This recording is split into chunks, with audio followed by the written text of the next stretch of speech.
Hello everyone, मैं हूं पूजा मेहता और ये है मेरा यूट्यूब चैनल स्टडीनेटिक। आज यहाँ पर मैं आपको क्लास 12 की अकाउंटेंसी का सिलेबस बताने वाली हूँ, बिल्कुल न्यू सेशन का 2024-25 का।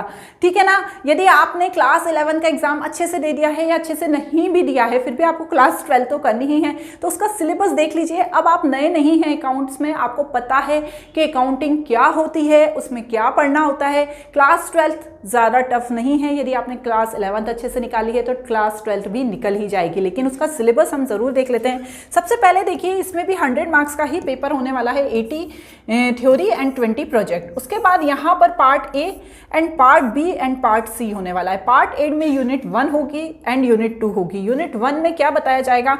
Accounting for partnership firm. देखिए, क्लास 11 में आपने क्या पढ़ा था?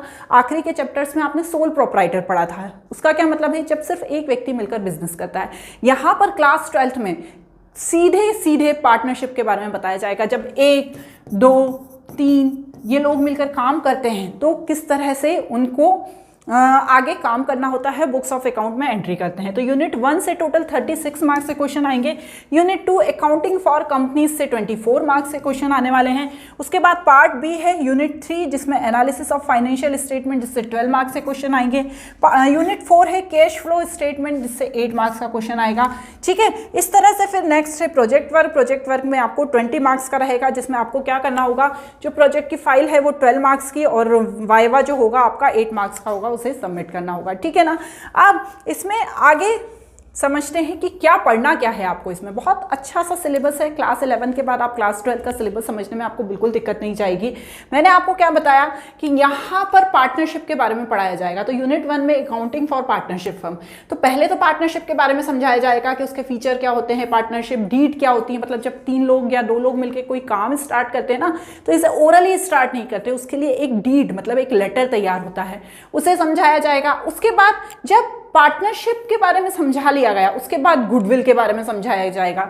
इसमें जो नेक्स्ट चैप्टर है वो गुडविल ही है, तो गुडविल के बारे में समझाया जाएगा। गुडविल के बारे में समझने के बाद यदि पार्टनर्स हैं, उन्होंने अपना सोचा कि भैया हम 2 या 3 लोग मिलकर अपनी फर्म को स्टार्ट करेंगे और आपस में इक्वली 1:1:1 के रेशो में प्रॉफिट शेयर करेंगे, लेकिन बाद में उनका मन हो गया कि नहीं, हम 1:2:1 के रेशो में शेयर करेंगे।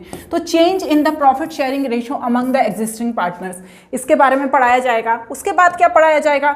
यदि किसी पार्टनर का एडमिशन हो जाता है, यदि किसी पार्टनर का एडमिशन हो जाता है, 3 की जगह 4 पार्टनर हो जाते हैं, तो उसके बारे में समझाया जाएगा कि कैसे भैया अब आप करोगे, 4 पार्टनर हो गए। यदि किसी पार्टनर रिटायरमेंट चाहता है, वो बुढ़ा हो गया है, उससे नहीं बन रहा है काम करने का, तो वो रिटायरमेंट चाहता है। यदि किसी पार्टनर की सडनली डेथ हो गई है, तो उसके फिर कैसे हम बुक्स ऑफ अकाउंट में एंट्री करेंगे, उसे बताया जाएगा। डिसॉल्यूशन ऑफ पार्टनरशिप फर्म, यदि फर्म बंद हो गई, किसी कारणवश फर्म बंद हो गई, तो वो वाइंड अप करते समय कैसे एंट्रीज करेंगे, उसे पढ़ना है हमको। तो मतलब समझ लीजिए, यदि आप क्लास 12 के बाद कुछ अच्छा करना चाह रहे हैं तो क्लास 12 में आपको मजा आ जाएगा।